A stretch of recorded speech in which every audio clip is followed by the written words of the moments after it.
Hi everyone, it's Audrey Hovhanessian, Associate Director of Assessment at the Chancellor's Office. This is tutorial number 3 related to the Academic and Student Success Programs. I'm already logged into TaskStream. If by chance you have not accessed TaskStream, which is located here at www.taskstream.com, please visit tutorial 1.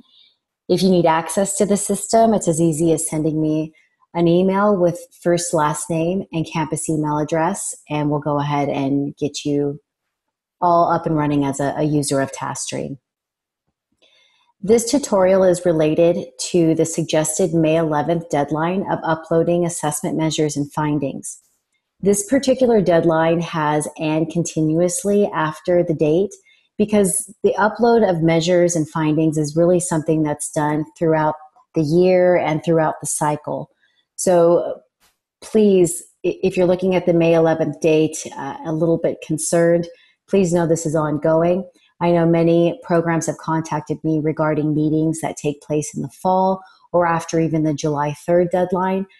That's completely fine. I'm going to demonstrate in this tutorial how to upload measures as placeholders so that you can at least identify how you plan to measure that particular outcome, but you may not have the exact findings yet associated to that measure. Other deadlines to keep in mind: June 8th, it is suggested that by this date you've gathered the stakeholders of your program and conducted an end-of-year meeting. I'm going to go over where the particular notes of that meeting will be uploaded. If that meeting is taking place after June 8th, it's not a problem. We'll go ahead and adjust and learn all about the program and the dynamics and dates during and after the July 3rd deadline. So again, I am logged into TaskStream, and as you can see, we are starting to gather quite a robust list of programs. I visited many campuses and identified some that were applied for as almost in an umbrella type fashion, where there's multiple programs happening underneath the same name.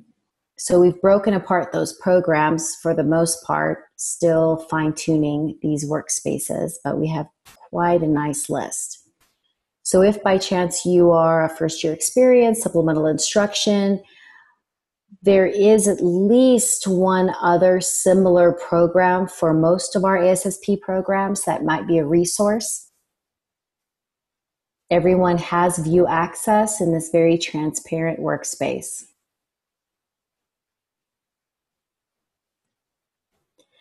So I am actually going to go into one of Sacramento's workspaces. Everyone should have received a status report recently from me, and this was kind of a color-coded red, yellow, green of indicating which areas have been completed or started based on those suggested deadlines. This is just to keep everyone informed. I know I'm working with particular campuses on uploading information, and everyone's doing a great job wanting to ensure their information is correct. So just take that information as you will, and I will continue to send out those status reports as we go. I'm going to go into the first year programs at Sacramento. Our first tutorials and tasks had to do with the items in the left-hand menu. The first one being mission statement, student characteristics, program description, and the optional campus comments. Everyone's been doing a really great job uploading graphics. These documents are looking wonderful. The content is amazing. I'm seeing some similarities across programs in terms of the components that are listed, breaking out the individuals involved in your programs, talking about stipends. This is just great. Hopefully these first items help you get acquainted with TaskStream. All of these, once you check them out, were basically text boxes. If you're having any issues with items that are displaying, please know that pictures should be housed in another website somewhere, so they are uploaded using a URL. If you need any assistance with that and you're not seeing some of your pictures, we will work through either with myself or directly with TaskStream help. The second section was the goals and outcomes. So this was the area that you selected your student success outcomes and accountability metrics. To meet the funding criteria, you needed 3 out of 6 goals or metrics. Under each of those goals or a particular number of outcomes, you need to speak to at least 50% of those outcomes. Also included in the outcome set area are your operational or process outcomes. And this is really almost the business model of how your program operates. How many personnel, how many mentors, advisors, events. You could have measures of customer service, for example, if we have advising centers that give exit surveys to students that come in for advising. So what are all of those components that are not housed, say, in student learning outcomes? And speaking of student learning outcomes, that is the final set. And in that set, student learning outcomes speak to what you expect your student participants to gain, the skills, the knowledge by the time they have completed your program. A resource that may help if you're having any difficulties or looking to reframe how your student learning outcomes or any of your outcomes are worded is the IUPUI Center for Teaching and Learning. This is Indiana University and Purdue University, Indianapolis.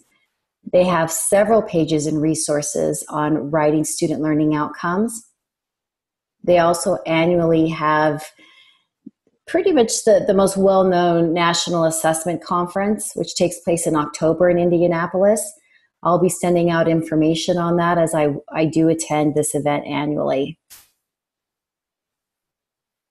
They generally have at least 1,000 or more participants. It's quite a large conference.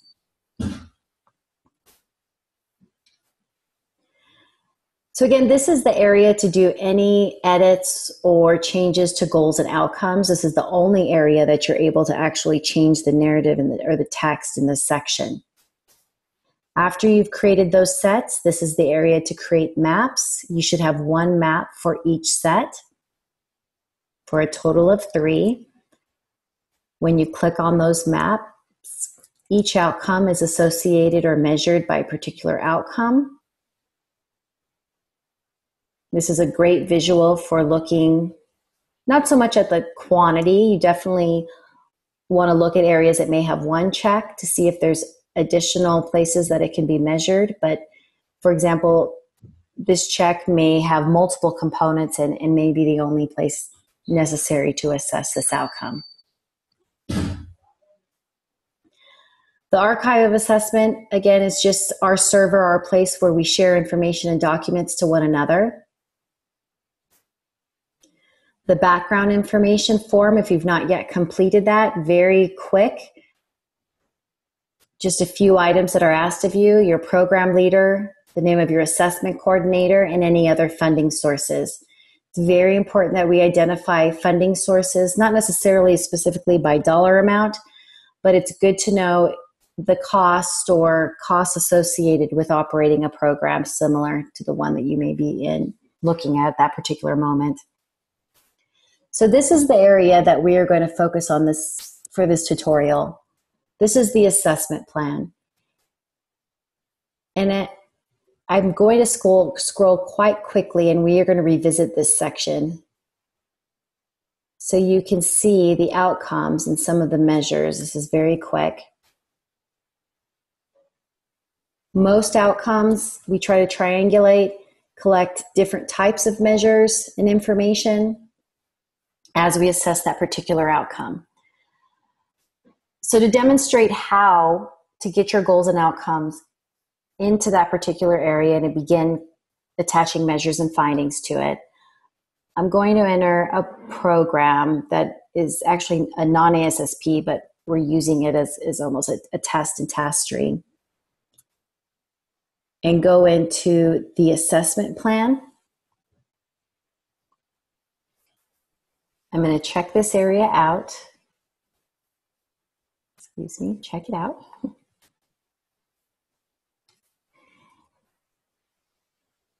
And this area will be completely empty if you've not uploaded any outcomes or measures. So go ahead and hit Select Outcomes.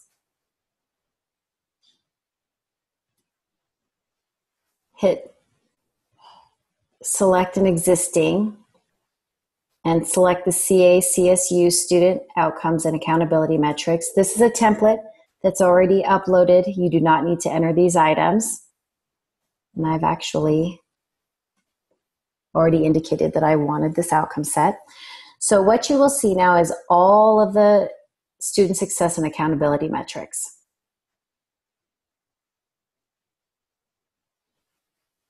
When you upload this set, everything will be unchecked. You want to go ahead and check a majority of the outcomes in at least 3 goals. And it's just a quick check.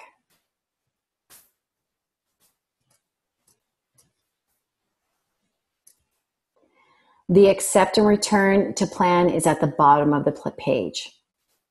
So once you accept, you will only see the goals the goals and outcomes that you selected.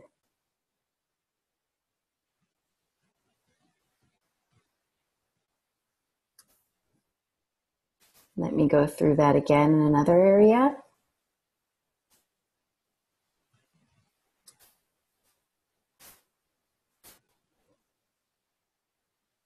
Again, I'm under Assessment Plan Current Year. Your area will be completely empty. When you check it out, you'll want to create a new assessment plan. Select your outcomes. You will select an existing set first. Press Continue. Select your 3 goals by selecting a majority of the outcomes under that goal. Scrolling to the bottom of the page and clicking on Accept and Return to Plan. You'll go through this process again to upload your operational and student success. This time, create a new outcome set.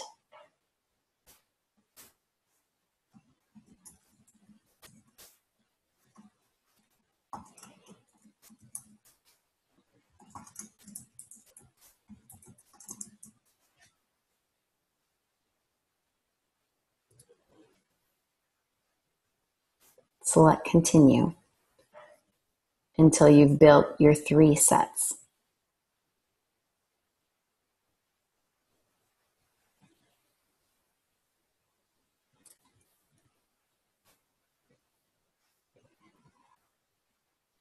Now, the student success outcomes and accountability metrics is the only set that you will not choose every single outcome.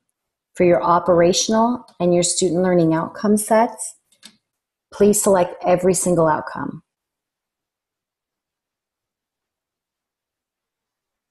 Since most of our programs are very interconnected and we take a look at every single piece of information that we collect annually, you will most likely have measures for every single outcome.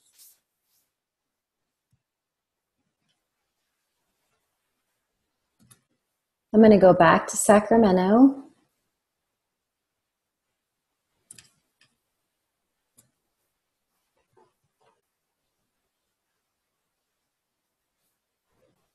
Click on the assessment plan.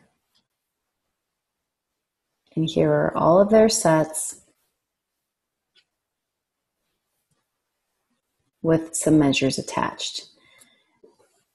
Now, as I mentioned, you may not have findings by May 11th or even July 3rd for some of your measures. That's completely fine. But you are possibly able to determine and upload which measures you plan to administer for that particular outcome. As an example, as a faculty member, you complete your syllabi beginning of the semester or quarter. In that syllabi, it outlines for students and for yourself the finals, possibly writing assignments or any type of assignments that your students are going to be completing throughout the semester.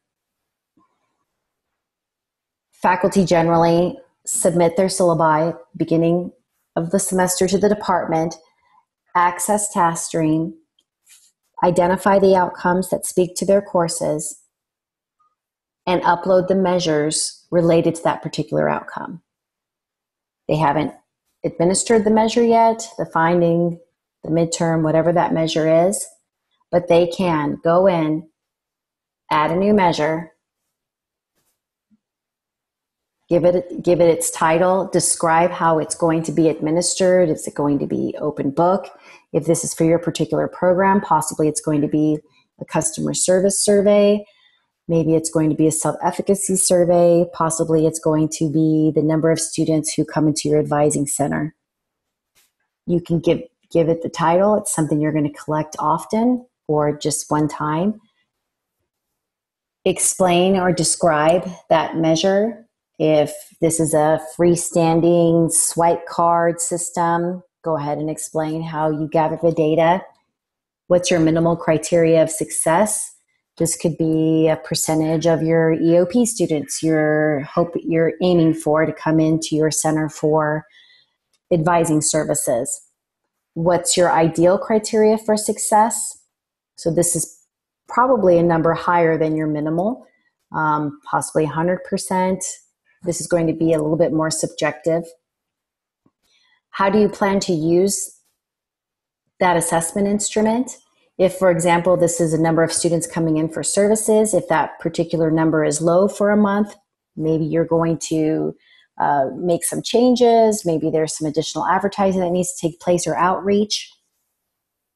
If, for example, you conduct a measure and ask all of your peer mentors what type of services that they administered to students over the previous months and found that they were doing a lot of academic advising or counseling, possibly you are going to make some type of change to their training. The key responsible personnel is the person, if there was any question about this measure, who would we contact? Or it may be the director or coordinator. Once you've completed that almost questionnaire or form, you will see your measure with the information, and you will also see a button to add attachments. In this particular example, you see that there's a syllabus that's created by the FLC related to an outcome on HIP curriculum. The attachment should be a copy or a sample of the measure. If it's a survey, you want just the survey items that speak to that outcome. No responses yet. If it's a rubric, it's the blank rubric. To upload, this is very similar to uploading an attachment to an email. There is a box for naming the file. You could give this particular document a specific name, or when you browse for the document, click Add.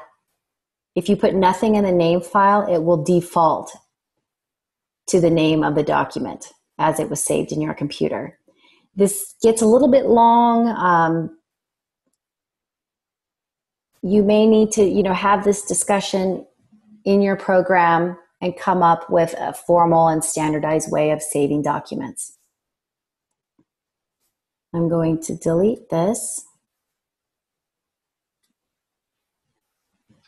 and go into the findings section. Now, once you've entered all your measures, you cannot enter any results here. This is just an area for you to describe how you are assessing a particular outcome. When you hit findings, it will look exactly like your assessment plan, except you will have this area, findings for this particular measure. It copies it for you. When you check out this section, you will now see a button to add findings. You'll give a summary of your findings, which I'm going to demonstrate in another workspace. This could be a narrative of your findings, actual numbers of students who participated, recommendations, anything that based on your findings possibly needs to be changed, reflections, any insights into the findings or the actual measure, and then going back to your measure and the minimal criteria and ideal criteria you designated, you click the not met, met, or exceeded, moving away, approaching, or exceeded. And I'm actually going to take you to a workspace that includes some findings.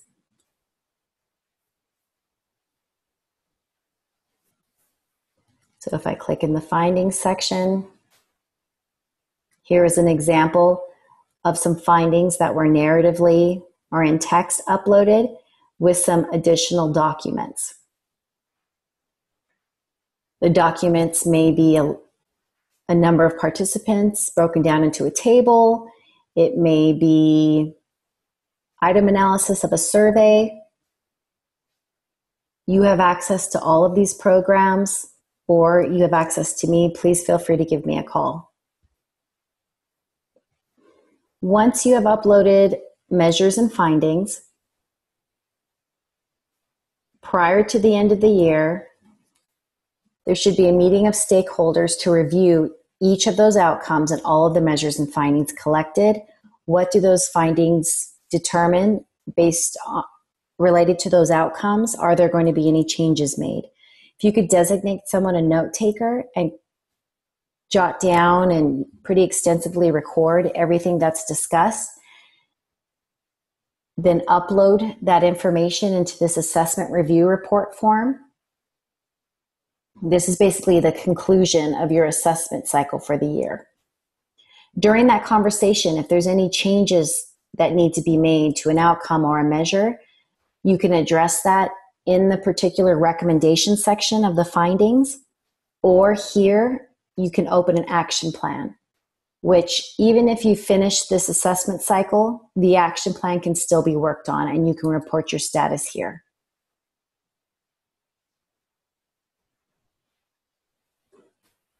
As I specified in the calendar, you will receive a response from myself and the committee at the Chancellor's office regarding what you've collected.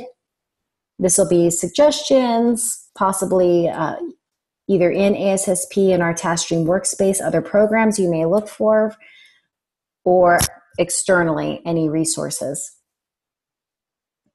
Please don't forget the presentations and publication tabs as you present, as you publish. A really good way to share that information with us is in these two buttons. And there's also a section for photos.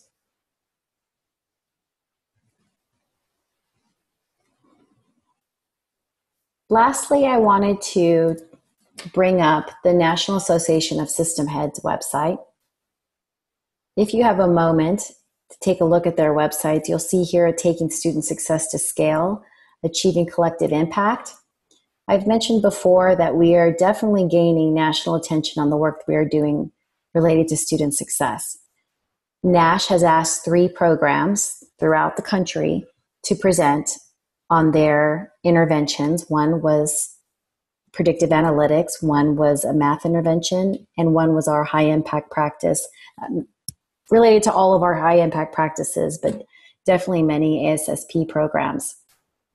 NASH is looking to endorse one of the 3 and has instead said, let's take a look at all 3, and is creating digital learning communities related to the work done throughout the system. We actually have over 20 out of the 35 indicated on this map systems interested in our work and joining together to further their own student success and high impact practice work.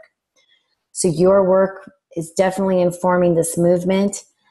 We have quite a few opportunities for additional funding that are on the table and been presented to us. Please continue to do the wonderful work that you're doing and continue to reach out and ask any questions that you may have. I thank you again and have a great day or evening.